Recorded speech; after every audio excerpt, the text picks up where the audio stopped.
83 বছর বয়সেও সুমধুর কণ্ঠে বিখ্যাত বিখ্যাত গান শুনিয়ে সবাইকে মুগ্ধ করছেন এই বৃদ্ধা। খোলামেলা সুখের নীড়ে অশোকনগরে দিব্যি আছেন তিনি। নাম অনিমা ব্যানার্জি।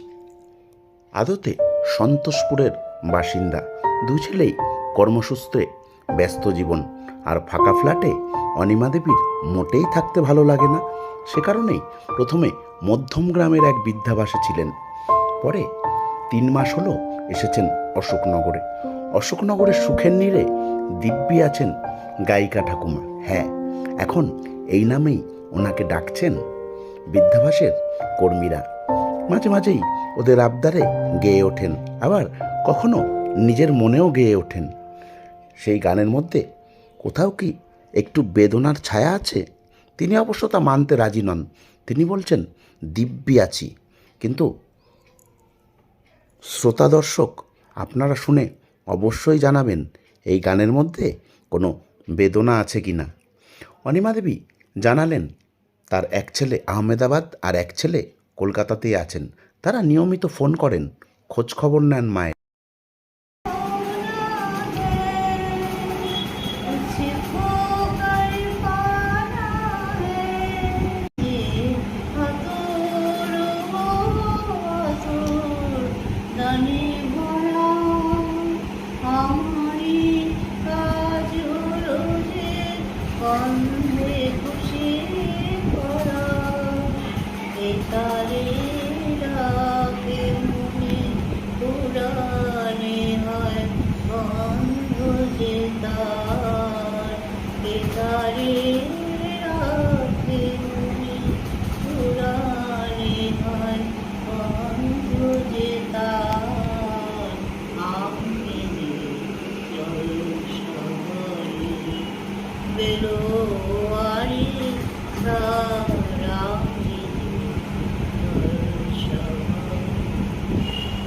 প্রোগ্রাম করেছেন আগে?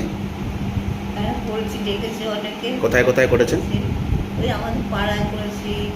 হ্যাঁ, তারপরে খাওয়াতে নিয়ে গেছে, সেখানে করতে হয়েছে। কোথায় আপনার বাড়ি? আমার বাড়ি ছিল সন্তোষপুর। সন্তোষপুর। হ্যাঁ, প্রথম আমি ইয়েতে বৃদ্ধাশ্রমে আসি। ইয়েতে কোথায় ওই নামটা আগে কোথায় ছিলেন? বারাসাত বা মধ্যমগ্রাম? মধ্যমগ্রাম। মধ্যমগ্রাম। হ্যাঁ, তারপরে এখানে এসেছি। আসলে আমার না বদ্ধ করে একদম ভালো লাগে। এই জায়গাটা ভালো লাগে, ফাঁকা খোলামেলা। লোকজন, আমি কথা না বলি চলি, লোকজন কথাবার্তা বলছে, আসতে যাওয়া করছে, এটাই তো ভালো লাগে না। আওয়াজ নেই কিছু। কত হলো বয়স? আমার 83 চলছে। ছেলেরা কোথায় থাকে? ছেলেরা একজন ছোটজন থাকে, আর এক ছেলে? আরেক ছেলে থাকে যাদবপুর সন্তোষপুর। ও থাকে আহমেদাবাদ। আহমেদাবাদে এক ছেলে থাকে।